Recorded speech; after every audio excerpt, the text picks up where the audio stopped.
झारखंड में लगातार law and order पर सवाल उठता रहा है। एक बार आज फिर से अपराधियों का मनोबल बढ़ा और रांची के कांके स्थित एक पॉश इलाका है। उस पॉश इलाका में भाजपा के बड़े नेता अनिल टाइगर की अपराधियों ने गोलियों से भून डाली, जिसके बाद रांची दहल उठा और इस वक्त जो है वो रिम्स में हम मौजूद है। रिम्स में कई बड़े नेता यहाँ आए हैं, उन्हें देखने आए हैं और लोगों की जो है वो तादाद लगातार उनको देखने के लिए भीड़ यहाँ बढ़ती जा रही है। तो इस वक्त जो है वो आपको रिम्स का हालात दिखा रहे हैं। रिम्स में जो किस तरह तमाम बड़े नेता, चाहे वह बीजेपी को हो या कांग्रेस को हो या जेएलके के टाइगर जयराम महतो हो, इस तरह के सभी नेता यहाँ मौजूद हैं और सभी ने देखा और सभी ने कहा कि ये काफी मर्माहत कर देने वाली घटना है। जो जिस तरह अपराधी जो है वो लगातार उनका मनोबल बढ़ता जा रहा है और अपराधी बेलगाम होते जा रहे हैं। कहीं ना कहीं ये सवालिया निशान उठता है पुलिस प्रशासन के ऊपर। रांची में अपराधियों ने एक बार फिर बड़ी घटना को अंजाम दिया है। बुधवार को राजधानी रांची के कांके स्थित कांके रामनवमी समिति के अध्यक्ष और पूर्व जिला परिषद सदस्य अनिल टाइगर को अपराधियों ने दिन दहाड़े हत्या कर दी।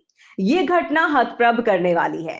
कांके चौक पर दिन दहाड़े वरिष्ठ और सक्रिय नेता की हत्या हो जाती है। भाजपा के नेताओं ने कहा कि झारखंड में अपराधियों का मनोबल काफी बढ़ गया है। कांके बीच चौराहे पर अपराधी गोली मारकर चल देते हैं और पुलिस हाथ पर हाथ धरे बैठी रही। राजधानी रांची में पुलिसिंग पूरी तरह फेल हो चुकी है। अनिल टाइगर को इलाज के लिए रिम्स में भर्ती कराया गया, जहां डॉक्टरों ने जांच के बाद उन्हें मृत घोषित कर दिया। वारदात के बाद इलाके में दहशत है, लोगों में आक्रोश है। हत्या से आक्रोशित लोग सड़क पर उतर गए और सड़क जाम कर दी।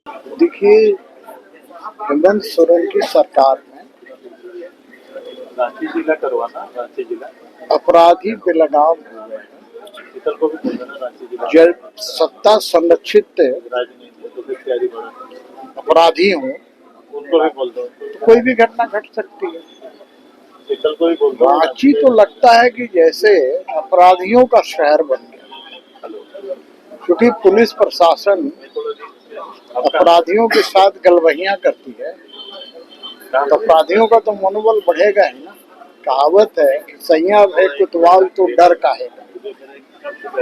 जब पुलिस प्रशासन के लोग ही अपराधियों को संरक्षण दे रहे हैं और पुलिस प्रशासन सिर्फ जमीन की दलाली, बालू, जहाँ कोयला है वहाँ कोयला, इसी लूट में लगी हुई है और सरकार का ध्यान कानून व्यवस्था को सुधारने में कोई दिलचस्पी नहीं है। यदि दिलचस्पी होती तो दिन दहाड़े इस तरह की घटनाएं नहीं होती। जब मोरहाबादी मैदान में दिसम गुरु शिबू सोरेन जी रहते हों, बड़े बड़े अधिकारी रहते हों और वहां पर दिन दहाड़े हत्या हो जाती हो, तो आप इसी से अंदाजा लगा सकते हैं कि कानून व्यवस्था की स्थिति कितनी खराब है। फिर भी सरकार इतनी बेशर्म है कि सदन के अंदर कहती है कि कानून व्यवस्था की स्थिति ठीक है और सत्ता पक्ष के विधायक भी उसमें हाँ में हाँ मिलाते हैं। भाई देखिए, किसी की भी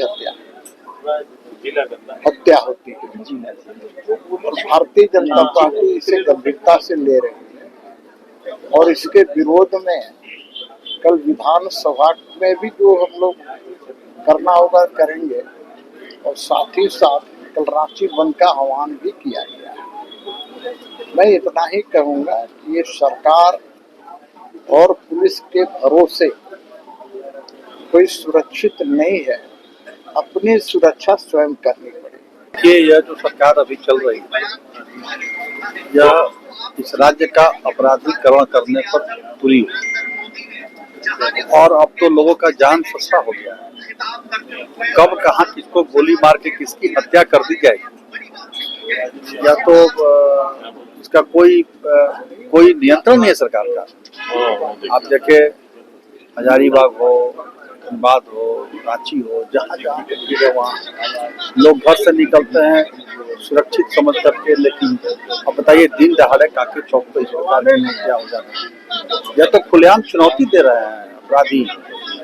और जिसको बोलते हैं ना कि शासन का इकबाल खत्म हो जाना, वो बिल्कुल खत्म हो गया। फिर मैं तो कई बार कहा, हम विधानसभा में कर रहे हैं कि सरकार के संरक्षण में यह अपराध चल रहा, अपराधियों का मनोबल ऊंचा हो गया। ये भगवान मालिक के सलाह। यहाँ पे तो जिस प्रकार से इस राज्य के अंदर कानून व्यवस्था की स्थिति हो गई है, यहाँ पे तो राष्ट्रपति शासन लगाना चाहिए। बिल्कुल ये बहुत ही दुर्भाग्य का विषय है कि राज्य की जो विधि व्यवस्था है वो चरमरा गई है जी। अपराधी हाथ में कट्टा लेके रिवॉल्वर लेके सरेआम घूम रहे हैं। अब बताइए, हम भी देख के आए, बॉडी को आपने भी देखा। अरे कोई 100 मीटर से लगाता, 100 फीट से लगाता शूट करता, कोई पेड़ से चढ़ के मारता, कोई 4 तल्ला से चढ़ के अगर शूट करता तो समझ में आता है। एकदम सटा के सामने से आप सटा के मार दिए तो समझिए कि उसका हौसला कितना बुलंद है। जेब में लोग बंदूक लेके घूम रहे हैं, ये आज स्थिति है रांची की। और अभी कब, जब बजट सत्र चल रहा है, इस राज्य के सारे माननीय, इस राज्य को संचालन करने वाले लोग रांची में हैं। 81 के 81 विधायक रांची में बैठे हैं। आज विधानसभा का सत्र चल रहा है और उस सत्र के दौरान अगर रांची में इस प्रकार के वारदात होते हैं तो इसका मतलब समझ रहे हैं, बिल्कुल लॉ एंड ऑर्डर को वो लोग जेब में लेके चल रहे हैं। यानी आपकी पुलिस, ये प्रशासन केवल थूक पॉलिश करने के लिए बच गई है।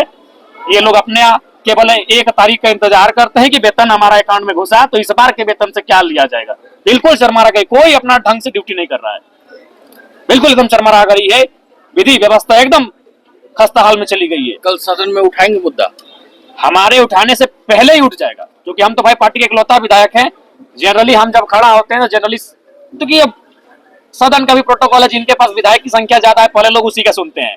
तो हमें लगता है कि हमारा कुछ कहने से पहले किसी न किसी पक्ष के लोग, खासकर विपक्ष जिनके पास माने सीटें ज्यादा है, नेता प्रतिपक्ष जिनका है, वहां से मामला उठ ही जाएगा और उसका हम समर्थन करेंगे।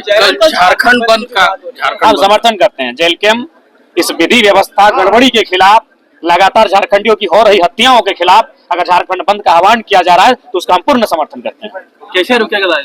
देखिए, उसके लिए रुकेगा जब अपराधी गिरफ्त में होंगे, जब अपराधियों पे कार्रवाई होगी और जब असल अपराधी का पहचान मिलेगा, तभी जाके ये सब घटनाएं रुकेंगी, नहीं तो उनका मनोबल बढ़ेगा। क्योंकि आज के डेट में भाड़े के टट्टू मिलते हैं सड़क में, आप किसी को उठा लीजिए, 500-400 दिला दीजिए, वो मार देगा। बहुत दुर्भाग्य है, बहुत शर्मनाक है। अनिल महतो टाइगर हमारे दोस्त थे और हर जगह हर स्टेज में हम लोग साथ होते थे। इससे दुख घड़ी में उनके परिवार के प्रति संवेदना व्यक्त करता हूँ। इतनी बड़ी पहाड़ टूट पड़ा है, उसके बच्चे और उसके परिवार को दुख सहने की शक्ति दे भगवान से मैं जहाँ तक लॉ एंड ऑर्डर की बात है, निश्चित रूप से जो भी अपराधी इस तरह की घटना में शामिल होते हैं उसको इसी तरह का आज जो पुलिस प्रशासन ने किया है वैसा करे तो निश्चित रूप से नियंत्रण में आएगा। और जो साजिशन रचने वाला, मान ली बाहर का कोई आदमी आया है तो उसको लाने वाला भी तो कोई होगा यहीं का, दूसरी जगह तो नहीं होगा, लाने वाला भी यहीं होगा। इंपोर्ट और एक्सपोर्ट दोनों है मामला, इसलिए खुलासा होगी उसका। और एक आदमी है जो है उसका खुलासा होगा, निश्चित रूप से खुलासा होना चाहिए और उजागर होना चाहिए असली गुनहगार कौन है। कांके पूरी तरीके से जाम है, कल भी बंदी को लेकर के बात की जा रही है। 24 घंटे का ऐलान किया गया है। इश्यू बिगड़ेगा इस मामले में। लेकिन यहाँ तक कानून व्यवस्था की बात है, उसको सीनियर एसपी है डीजीपी देख रहे हैं और इस तरह घटना घटी तो हम दुख परिवार के साथ संवेदना व्यक्त करते हैं। हमारे मित्र थे और अच्छे मित्र में से थे, हमें काफी अपने में भी काफी मर्माहत है, हम दुखी हैं इस घटना से। कल जो बंदी रखे हैं उसके लिए हम प्रशासन उसको देख रहे हैं, प्रशासन उसको देखे, शांतिपूर्ण बंदी भी है तो शांतिपूर्ण ढंग से बंदी हो, कोई और अप्रिय घटना ना घटे जो कि इस राज्य में अशांति फैल जाए। जो भी इस घटना को अंजाम दिया चाहे कोई भी हो, बड़े से बड़े, उस साजिशन व्यक्ति का नाम खुलासा हो। क्योंकि बाहर से आके लोग यहाँ कांड करके लोग जा रहे हैं तो लाने वाला तो यही का होगा ना, बाहर का नहीं होगा। एक्सपोर्ट इंपोर्ट दोनों यहाँ पर मामला है, इसलिए यहाँ पर उस व्यक्ति का खुलासा हो ताकि जो घटना पर नियंत्रण हो सके। राजधानी रांची के पौस इलाके में इस तरह की घटना होने के बाद सवाल तो प्रशासन पे जरूर उठता है। जहां एक तरफ झारखंड विधानसभा सत्र चल रहा है, तमाम विधायक यहां मौजूद हैं और प्रशासन के तमाम अधिकारी यहां मौजूद हैं। इन सब के बीच इस तरह अपराधी ने घटना को अंजाम दिया है। अब इनके तरफ से जो है वो कल रांची बंद का आह्वान किया गया है। अब देखने वाली बात होगी कि कल सरकार और प्रशासन क्या इस पर रुख करती है। रांची से मिरर मीडिया के लिए जयंत कुमार।